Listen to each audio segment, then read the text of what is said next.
প্রিয় ওস্টেহের 2026 সালের নতুন বছরের ক্লাস 9-এর ছাত্রছাত্রী বন্ধুরা, আশা করি তোমার সবাই ভালো আছো।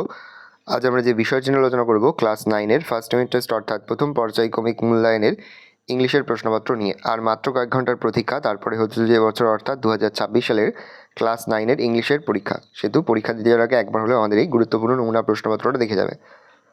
দেখো, প্রথমে একের দাগে একটা সিনের প্যাসেজ তুলে দেওয়া হয়েছে, কিন্তু প্রশ্ন করা হচ্ছে, খুব ভালো করে সিনের প্যাসেজটা পড়ে নেবে, তারপরে কিন্তু প্রশ্নের উত্তরগুলো শুরু করবে। একের এ দাগে রয়েছে choose the correct answer from the given alternative. প্রশ্নের মান 1 করে 1 × 2 = 2। তারপর দেখো বি এর দাগে রয়েছে answer the following questions each in complete sentence. প্রশ্নের মান 1 করে 1 × 2 = 2। সি এর দাগে রয়েছে অ্যান্সার দ্য ফলোয়িং কোয়েশ্চেন্স। প্রশ্নের মান রয়েছে 2। 2 এর দাগে পোয়েমের প্যাসেজ তুলে দেওয়া হচ্ছে, read the following poem and answer the question given below. দেখে নাও এখান থেকে প্রশ্ন করা হয়েছে। তারপর হচ্ছে আনসিনের প্যাসেজ সিনের দাগে, খুব ভালো করে আনসিনের প্যাসেজটা পড়ে নেবে, যেটাই দেওয়া হোক না করে তোমাদের স্কুলে, তারপরে কিন্তু প্রশ্ন উত্তরগুলো শুরু করবে। এই দেখে choose the correct answer from the given alternative. প্রশ্নের মান 1 করে 1 × 4 = 4।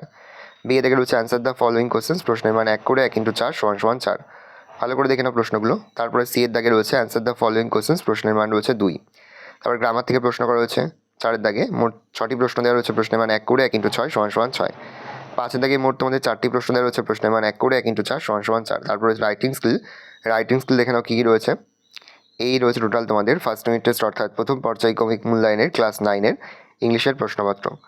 ভালো করে প্রশ্নপত্র দেখে নাও। যে মুহূর্তে আমরা বিভিন্ন স্কুলের প্রশ্নপত্র হাতে পাচ্ছি, সবার ফার্স্ট ভিডিওর মাধ্যমে কিন্তু আমরা তোমাদের কাছে তুলে ধরছি। তোমরা কিন্তু অবশ্যই আমাদের চ্যানেলটা সাবস্ক্রাইব করে রাখবে। ভালো করে দেখে নাও।